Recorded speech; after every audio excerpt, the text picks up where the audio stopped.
আলহামদুলিল্লাহ, অবশেষে আমার ককটেল পাখি জোড়া ডিম দিল।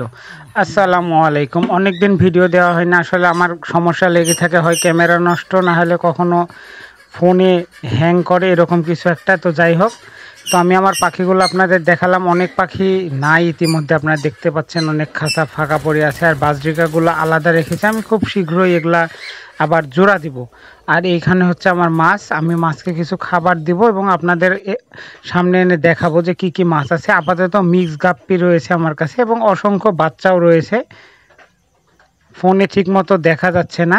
আর আমি আমার ছাদে এখন আপনাদের নিয়ে যাব, নিয়ে যেয়ে দেখাবো ছাদে কি কি আছে। আর এইখানে দেখেন একটা পাওয়ার ফিল্টার আর একটা হচ্ছে এয়ার পাম্প আমি চালু করে দিলাম, কারণ অনেক বৃষ্টির পানি এখানে পড়ছে। আপাতত এই দুটা চালু রাখলে মাছ ভালো থাকবে। আর এই যে দেখেন কি সুন্দর বাচ্চা উঠছে আমার কবুতরের, অনেক সুন্দর বাচ্চা উঠছে।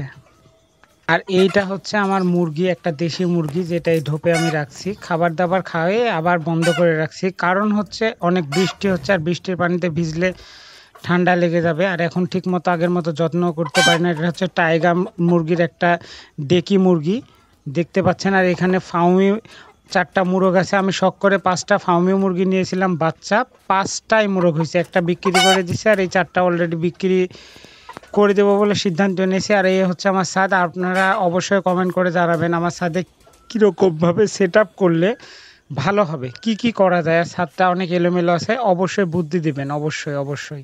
আর আমি এখন আমার এই কবুতরের ঘরে নিয়ে যাই, যেখানে এতদিন এই ফাউমি এবং টাইগার মুরগিগুলো ছিল। এই যে দেখেন, অনেক কষ্ট করে করছিলাম ঘরগুলা, এখন ভেঙে ফেলতে হবে কষ্টের করে করা যে ঘরগুলো। আর এই হচ্ছে আমার কবুতর, আমি কবুতরের ইয়েও দেখাবো আপনাদের যে ডিম বাচ্চা কেমন করছে। আর এখানে একটা কবুতর আটকায় গেছে, এসে ওপাশে যেতে পারছে না। এই যে দেখেন, কবুতর খুবই চালাক হয়, এই যে দেখেন পালাইলো, আমি আসলাম আর চলে গেল। আচ্ছা যাই হোক, আমি ওই পাশে যাই, গিয়ে আপনাদের দেখাই। এই গোটার জায়গাটাতে আমি আবার কবুতর করব, গোটাটাতে, এবং কবুতর আমি 50টা করবো এবার, ইচ্ছা আছে আমার।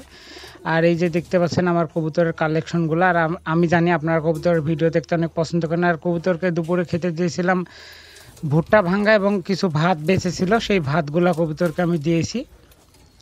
আর এই যে দেখেন, এখানে 2টা ডিম পারছে, এখানে 2টা ডিম পারছে, আর এইখানে বাচ্চা ফুটছে 2টা। আমি আপনাদের এর আগে একটা ছবি দিয়ে দেখালাম, আর একটু ভালোভাবে দেখানোর জন্য ফ্ল্যাশ জ্বালালাম। এই যে দেখেন কি সুন্দর 2টা বাচ্চা উঠছে। আর কেউ এই বাচ্চাগুলো নিলে অবশ্যই কমেন্ট করবেন, দেখেন কোয়ালিটি দেখেন। আর এগুলার উড়ন এবং খেল, এক কথায় ফ্লাইং এবং বাজি যেটা বলেন, যে এলাকাতে কি বলে জানি না, খুবই ভালো। হ্যাঁ, অবশ্যই খুবই ভালো কালেকশন করা আর কি। আর এই যে দেখেন, আমি এই বাচ্চা একটা খুঁজছি, কিন্তু বাচ্চাটাই নাই। এই যে দেখেন, এই যে বাচ্চা এটা বেরাইছে, এই বাচ্চাটা সবুজ জিরা গলার বাচ্চা।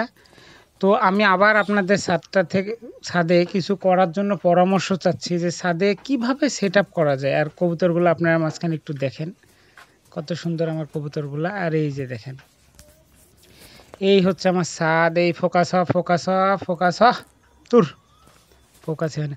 আচ্ছা যাই হোক, একটু পরামর্শ দিবেন কিভাবে কি করা যায়। হ্যাঁ, অবশ্যই এটা মাথায় রাখবেন, যাই করি না কেন একটু কম খরচে করতে হবে, এটা মাথায় রাখবেন অবশ্যই। আর এই যে দেখেন, এই বাচ্চাটাও সেল করা হবে, আপনারা দেখতে পাচ্ছেন এই বাচ্চাটা আমি সেল করে দিব। এটা একটা গিরিবাজের বাচ্চা, এবং এর উড়ন খেল যেটা বলে, যেই হোক উড়ন খেল 2টাই ভালো। তো আজকের ভিডিওটা এই পর্যন্ত। আসসালামু আলাইকুম।